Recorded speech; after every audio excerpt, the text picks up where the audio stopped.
It started with something so small, a car parked where it didn't belong. But in a neighborhood ruled by petty rules and power-hungry people, that single act lit the fuse for a war I never saw coming. Every morning, the same shiny Porsche sat in my space like it was theirs by right, while my complaints were brushed aside as if I was the problem. At first, I thought it was just carelessness. But when I realized who was behind it, and how the HOA was protecting them, I knew this wasn't just a parking dispute.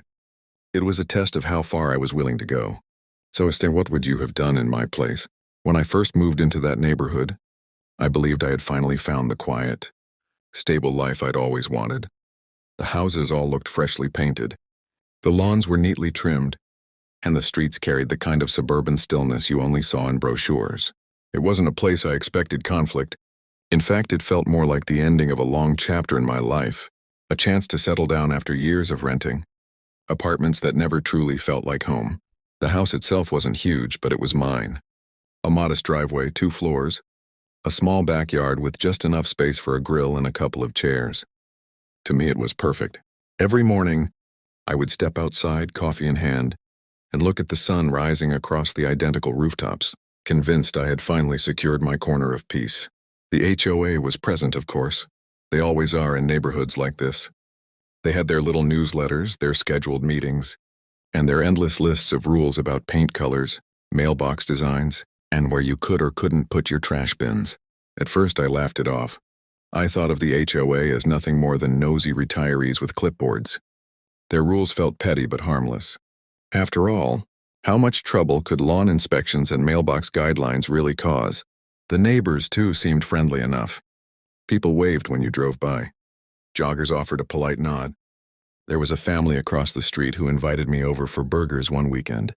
And I went home that night thinking I'd landed in the perfect community. It felt structured, safe, and predictable. The kind of place where nothing truly bad could happen. But peace in an HOA community never lasts long. The first hints of trouble came in ways that seemed too small to take seriously. A note left on my door, because my trash can had been left. Out past 10 a.m., one warning email about a garden hose that had been visible from the street. Even the length of my grass was apparently an issue at one point. I rolled my eyes, complied with their requests, and moved on. To me, it was easier to just play along than make a fuss.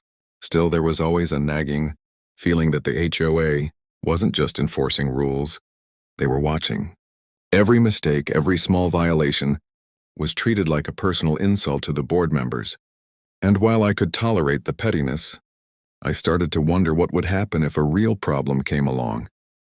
Would they stand up for fairness, or would they protect their favorites?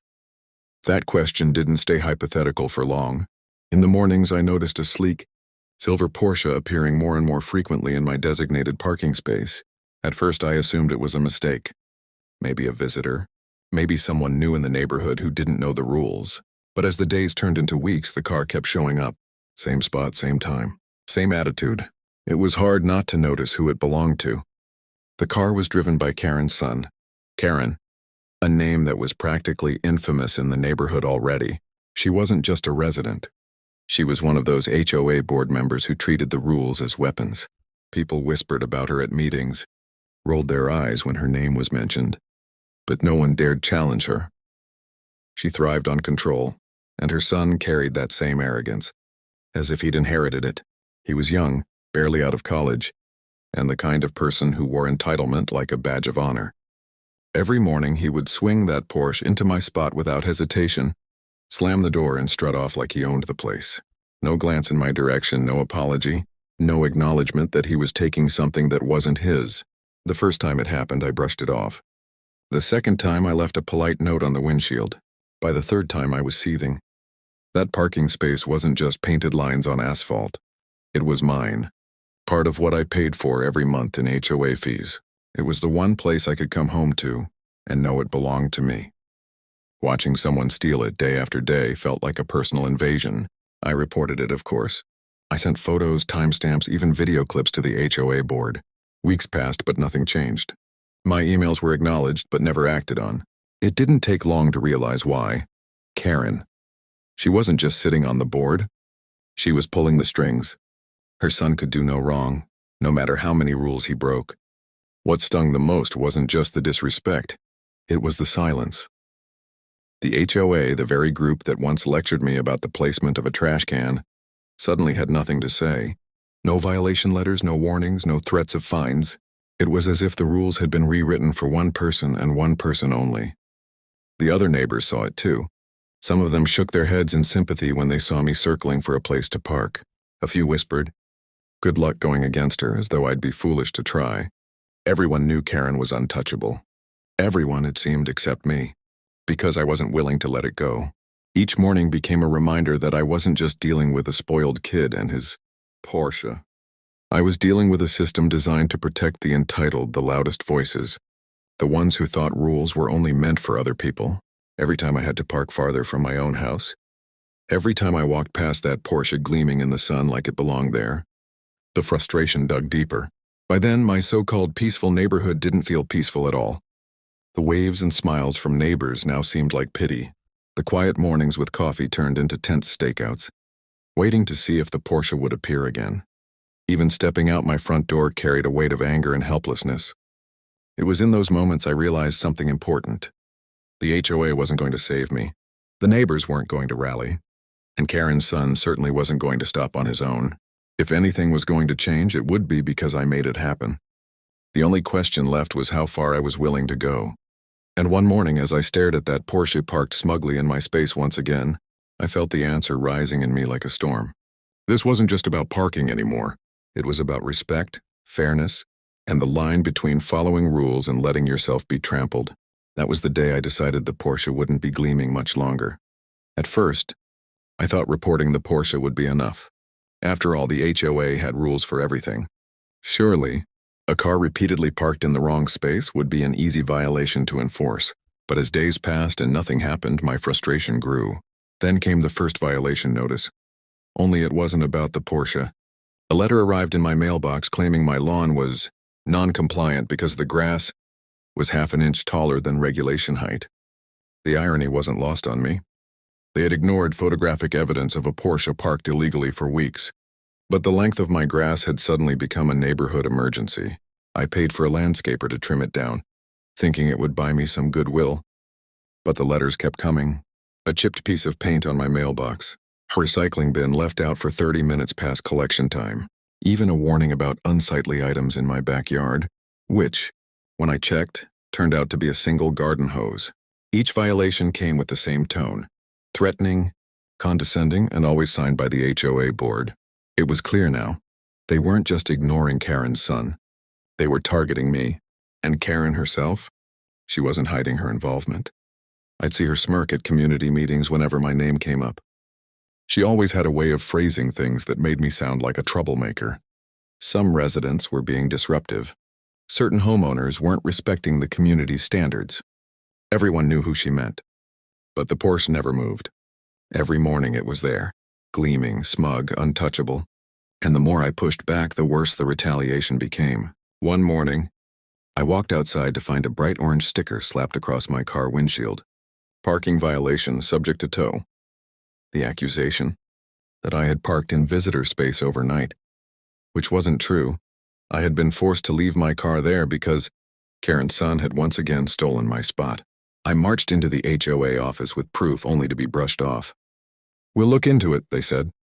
But their eyes told a different story. They weren't going to do anything. And so the cycle continued. I'd come home late from work, exhausted, only to find that Porsche sitting in my driveway spot like it was mocking me. Sometimes I'd circle the block, praying for a visitor spot to open. Other nights I'd park halfway down the street and walk back in the dark, muttering under my breath while Karen's son slept comfortably inside, never once considering the havoc he caused. Neighbors started whispering. Some sympathized quietly, but most avoided eye contact. No one wanted to get on Karen's bad side.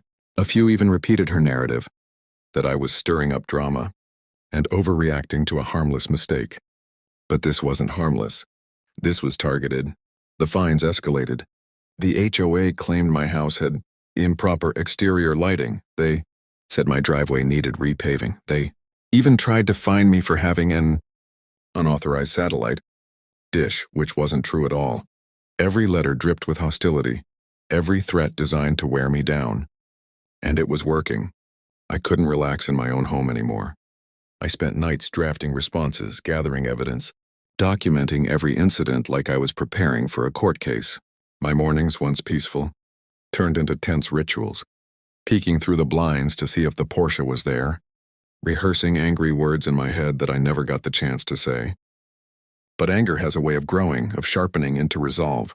The breaking point came on a Saturday afternoon. I had just finished mowing the lawn, careful to measure the grass with a ruler this time, when I heard shouting outside. I stepped out and saw Karen's son leaning against his Porsche, laughing with a friend. They were pointing at my house, and I caught one phrase clear as day. "The guy's a joke." Something inside me snapped. I confronted him, demanding he stop parking in my space. He shrugged, smirked, and said, "Talk to the board if you've got a problem." Then he slid into the Porsche and revved the engine, deliberately spraying a little gravel in my direction as he pulled away. That night, another violation notice arrived. This one claimed I had been aggressive and disruptive toward other residents. It was obvious where it came from. Karen wasn't just protecting her son. She was weaponizing the HOA against me. I felt trapped, outnumbered, powerless, but also more determined than ever. If the HOA wouldn't enforce the rules, I would have to find another way. I began documenting everything obsessively. Dates, times, photos, videos. I even installed a small security camera overlooking the parking area, capturing every arrival and departure of that Porsche. The evidence piled up, undeniable and irrefutable, and yet every time I presented it, the board dismissed it. "We'll review this at our next meeting," they'd say. But the meetings always ended with the same result: no action taken. Meanwhile, the harassment escalated. One morning, I found my trash cans knocked over, garbage strewn across my lawn. Another day, I discovered scratches down the side of my car. Long, deliberate gouges that cost me hundreds to repair. No proof, no witnesses, just the sickening certainty of who was behind it. The neighborhood that once felt like sanctuary had turned hostile. People avoided me, whispered as I passed, treated me like the villain of my own story. And Karen reveled in it. At the next HOA meeting, she casually suggested that some homeowners might not be a good fit for the community. Her eyes never left mine. But while she thought she was breaking me down, she was really fueling something else, a fire I couldn't put out. I started looking into the HOA's bylaws, studying every line, every clause. I discovered loopholes, inconsistencies, and rules they themselves weren't following. I began to see their weakness. The very arrogance that made them untouchable also made them sloppy. Still, the Porsche kept showing up, morning after morning, like clockwork. It became more than a car. It was a symbol of everything wrong with that neighborhood, that HOA, that system stacked against me. And every time I looked at it, I imagined what it would feel like to take that symbol away. The more I thought about it, the more the idea took root. Revenge, not petty retaliation, but something permanent. Something they couldn't ignore, couldn't laugh off, couldn't dismiss with another fine or letter. But timing was everything. I couldn't act on impulse. I needed the perfect moment, the perfect plan. And then one morning, the opportunity presented itself. The Porsche was parked in my space again, but this time, Karen's son had left it there overnight. An HOA rule violation so blatant it couldn't be ignored. Yet I knew they would ignore it anyway. I stood at my window, staring at that gleaming car under the streetlight, and I felt the decision solidify inside me. This wasn't just about parking anymore. This was about reclaiming my dignity, about showing the board, Karen, and her son, that I wasn't someone they could push around forever. My hands trembled, not from fear but from anticipation, because I knew exactly what I was going to do. And when I was finished, that Porsche would never sit in my space again. I confronted him, demanding he stop parking in my space. He shrugged, smirked, and said, "Talk to the board if you've got a problem." Then he slid into the Porsche and revved the engine, deliberately spraying a little gravel in my direction as he pulled away. That night, another violation notice arrived. This one claimed I had been aggressive and disruptive toward other residents. It was obvious where it came from. Karen wasn't just protecting her son. She was weaponizing the HOA against me. I felt trapped, outnumbered, powerless, but also more determined than ever. If the HOA wouldn't enforce the rules, I would have to find another way. I began documenting everything obsessively, dates, times, photos, videos. I even installed a small security camera overlooking the parking area, capturing every arrival and departure of that Porsche. The evidence piled up, undeniable and irrefutable, and yet every time I presented it, the board dismissed it. "We'll review this at our next meeting," they'd say. But the meetings always ended with the same result: no action taken. Meanwhile, the harassment escalated. One morning, I found my trash cans knocked over, garbage strewn across my lawn. Another day, I discovered scratches down the side of my car. Long, deliberate gouges that cost me hundreds to repair. No proof, no witnesses, just the sickening certainty of who was behind it. The neighborhood that once felt like sanctuary had turned hostile. People avoided me, whispered as I passed, treated me like the villain of my own story. And Karen reveled in it. At the next HOA meeting, she casually suggested that some homeowners might not be a good fit for the community. Her eyes never left mine. But while she thought she was breaking me down, she was really fueling something else, a fire I couldn't put out. I started looking into the HOA's bylaws, studying every line, every clause. I discovered loopholes, inconsistencies, and rules they themselves weren't following. I began to see their weakness. The very arrogance that made them untouchable also made them sloppy. Still, the Porsche kept showing up, morning after morning like clockwork. It became more than a car. It was a symbol of everything wrong with that neighborhood, that HOA, that system stacked against me. And every time I looked at it, I imagined what it would feel like to take that symbol away. The more I thought about it, the more the idea took root. Revenge. Not petty retaliation, but something permanent. Something they couldn't ignore, couldn't laugh off, couldn't dismiss with another fine or letter. But timing was everything. I couldn't act on impulse. I needed the perfect moment, the perfect plan. And then one morning, the opportunity presented itself. The Porsche was parked in my space again, but this time, Karen's son had left it there overnight. An HOA rule violation so blatant it couldn't be ignored. Yet I knew they would ignore it anyway. I stood at my window, staring at that gleaming car under the streetlight, and I felt the decision solidify inside me. This wasn't just about parking anymore. This was about reclaiming my dignity, about showing the board, Karen, and her son that I wasn't someone they could push around forever. My hands trembled not from fear but from anticipation, because I knew exactly what I was going to do. And when I was finished, that Porsche would never sit in my space again. The night I decided to act was unlike any other. The neighborhood was quiet, too quiet, the kind of silence that feels staged, like the world is holding its breath. Streetlights buzzed faintly above, casting pale halos on the pavement. And in the center of it all, gleaming beneath the artificial glow, sat the Porsche, my parking spot, my stolen space. For weeks it had mocked me. For weeks the HOA had buried their heads in the sand, pretending nothing was wrong. For weeks Karen's smug smile had hovered in the back of my mind like a shadow I couldn't shake. But not tonight. Tonight things would change. I approached slowly, heart pounding, adrenaline coursing through my veins. I wasn't reckless, and I had prepared for this. Every move calculated, every step rehearsed in the sleepless nights that had led me here. I had spent hours planning, weighing risks, thinking about consequences. But in the end, I realized one simple truth. Consequences didn't matter anymore. What mattered was respect. What mattered was showing Karen, her son, and that HOA exactly what happens when you push someone too far. I opened the trunk of my car. Inside sat the tools I had chosen carefully, not weapons, not anything violent. Just the simple instruments of humiliation, a heavy-duty tow strap, a gallon of sticky industrial glue, and a small camera already recording, ready to capture everything. If they wanted to twist narratives, I would give them one they couldn't rewrite. The plan was simple: make the Porsche undrivable, unignorable, unforgettable. I worked quickly, the strap coiled tightly around the Porsche's rear axle, securing it to the base of a steel post nearby.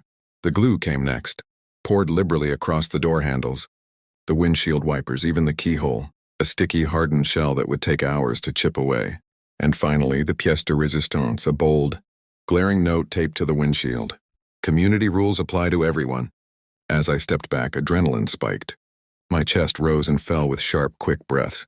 My hands trembled, not from fear, but from exhilaration. For the first time in months, I felt in control. And then came the sound of footsteps. I froze, turning toward the noise. Out of the shadows, Karen's son emerged, swaggering toward the Porsche with that same arrogance etched into his face. He was on his phone, laughing at something, barely noticing me at first. But then his eyes flicked to the car. He stopped. The laugh died in his throat. What the hell is this? He barked, rushing forward. I didn't answer. I didn't need to. His panic said everything. He tugged at the door handle, glued shut. He yanked harder, nothing.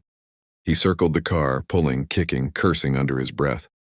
Then he spotted the strap, his expression twisting into disbelief. "You've got to be kidding me!"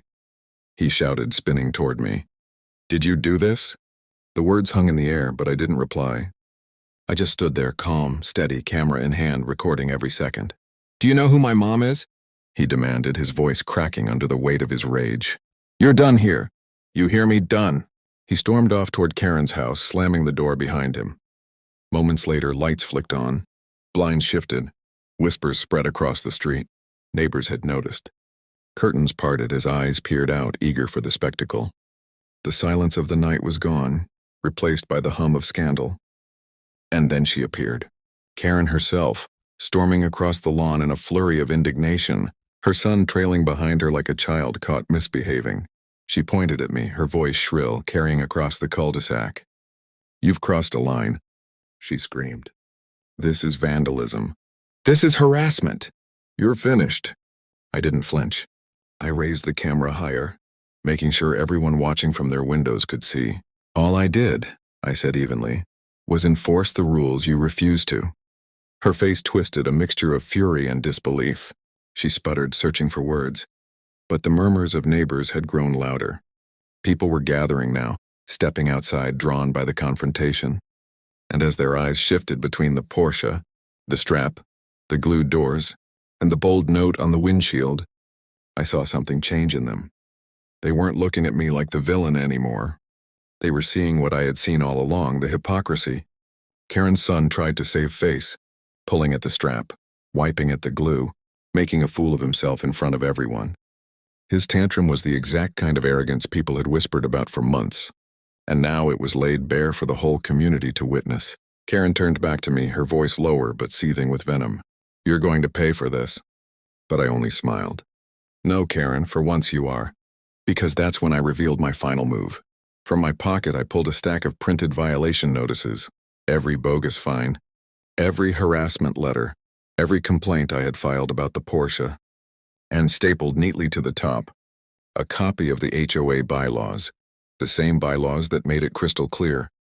Parking in another resident's designated space was a direct violation, subject to fines and towing. I held them up, the camera still rolling, my voice loud enough for the crowd to hear. "You ignored every complaint. You fined me for grass height, for hoses, for trash cans, but this you let slide. Why? Because it was your son? Because rules only matter when they're used against people you don't like." The crowd murmured louder now, anger directed not at me but at her. The truth was undeniable. The evidence was in my hands, and the spectacle of her son clawing helplessly at his ruined. Porsche only drove the point home. Karen's face went pale. For the first time, she didn't have an answer. And that's when the headlights appeared.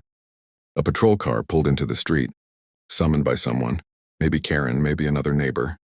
Two officers stepped out, their presence slicing through the tension. For a moment, I wondered if I had gone too far, but as they approached, I kept the camera steady, the evidence clutched in my other hand. Karen rushed toward them, her words spilling out in frantic bursts.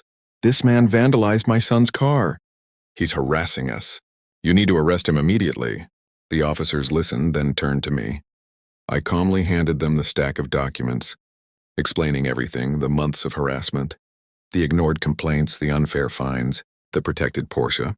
I showed them the footage, time-stamped and undeniable. They listened carefully, and when they finally looked up, their eyes didn't hold suspicion for me. They looked at Karen. "Ma'am," one officer said, his tone measured, "it looks like there's a history here, a very clear one." Her face flushed crimson. Her son stammered behind her, trying to salvage his pride, but the damage was done. The crowd had seen enough. The officers weren't about to arrest me. If anything, they looked disgusted by her arrogance. I knew then, and the tide had turned. The Porsche, once a gleaming symbol of untouchable entitlement, now sat humiliated and bound. a monument to their hypocrisy. Karen's son stood powerless beside it, glue on his hands, strap around his car, his image forever tarnished in the eyes of the community. And Karen? For the first time since I'd moved into that neighborhood, she had no control. I didn't need to say another word. The silence spoke for me. The neighbors' glares spoke for me. The Porsche, crippled, mocked, trapped in my space, spoke for me. This wasn't just a win. This was justice. But as the officers escorted Karen back toward her house, as the neighbors whispered about what they'd just witnessed, as I lowered the camera and felt the weight of months of frustration finally lift, I realized something chilling.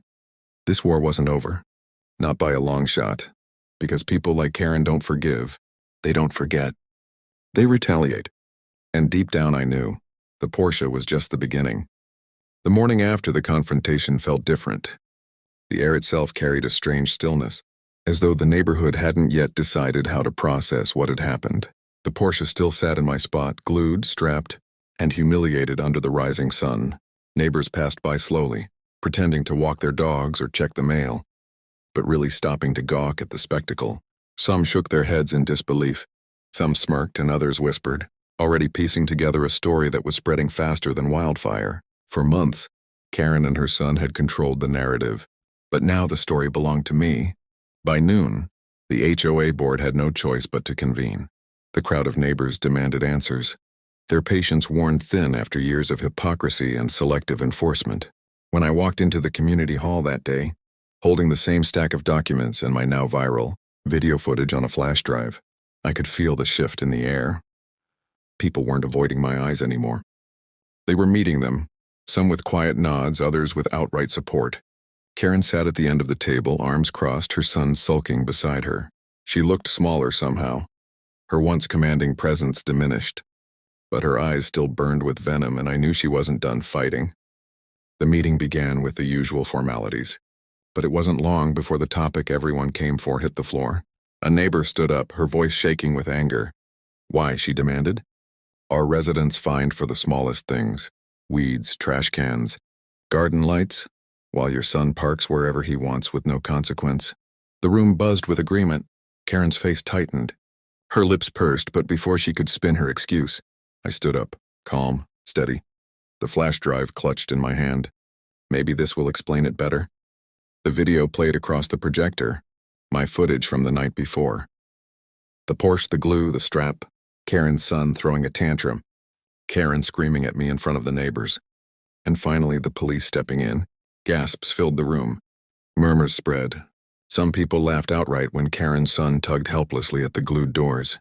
Karen shifted uncomfortably in her seat, the heat of 100 stares pressing down on her. Her son kept his head down, jaw clenched, his face red. When the video ended, I set down the flash drive and looked directly at the board.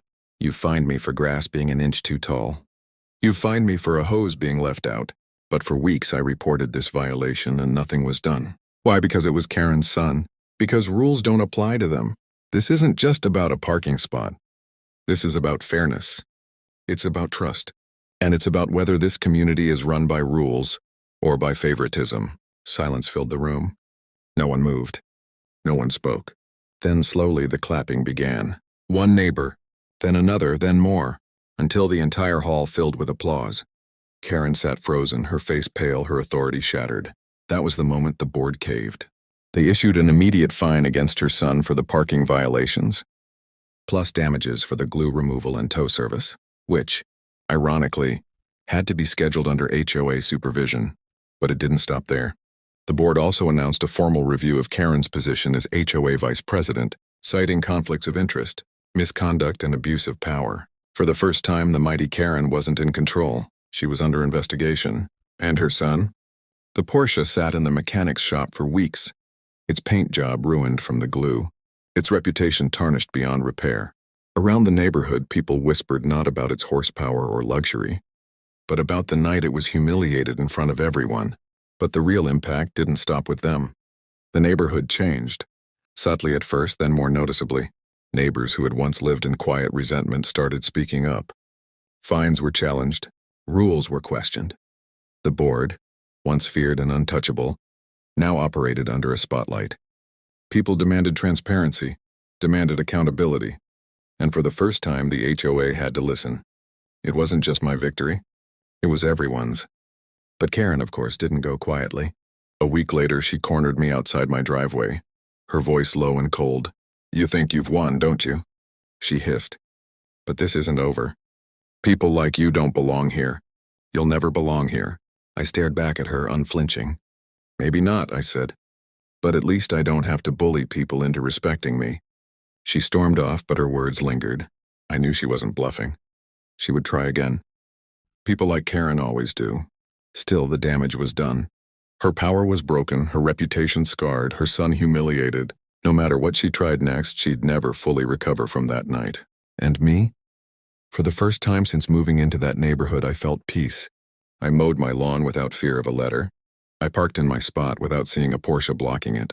I walked the streets and neighbors smiled, some even stopping to thank me for standing up to her. The house I had once considered leaving now felt like home again. Not because of the walls or the yard, but because I had fought for my place here and won. But perhaps the biggest impact wasn't on me, or even on Karen. It was on the community itself. Because when one person stands up to a bully, others find their voice too. And slowly, the neighborhood began to transform. Fewer people paid bogus fines without question. More people attended HOA meetings, their voices stronger, their eyes sharper. The board no longer rubber-stamped Karen's decisions. They debated. They listened. They voted fairly. And though Karen still lingered, her influence had withered. She was no longer feared. She was simply tolerated, a shadow of the tyrant she once was. That was the true victory. Not the Porsche, not the fines, not even the public humiliation. The victory was knowing that bullies, no matter how powerful, can be beaten, that communities, no matter how broken, can change, and that silence, no matter how heavy, can be broken with one act of courage. As weeks turned into months, I still kept the footage, still kept the documents, still kept every reminder of what had happened, not out of paranoia, but out of principle, because I knew, deep down, Karen would never stop trying. But now I wasn't afraid, because when she came for me again, and I knew she would, I wouldn't be standing alone. The neighborhood would be standing with me, and that, more than anything else, was worth every ounce of the battle. Takeaway. Sometimes the worst fights aren't about money. They aren't about cars. They aren't even about rules. They're about power. And when people abuse power, the only way to stop them is to take it back. The Porsche was just a symbol. The real victory was showing that no one, not even Karen, was above the rules. And if there's one thing I've learned, it's this: bullies thrive in silence. But the moment you stand up, the moment you shine a light on their hypocrisy, they crumble. So if you ever find yourself in a battle like mine, remember this: don't wait for permission. Don't wait for someone else to fix it. Because sometimes the only way to change the story is to take control of the pen.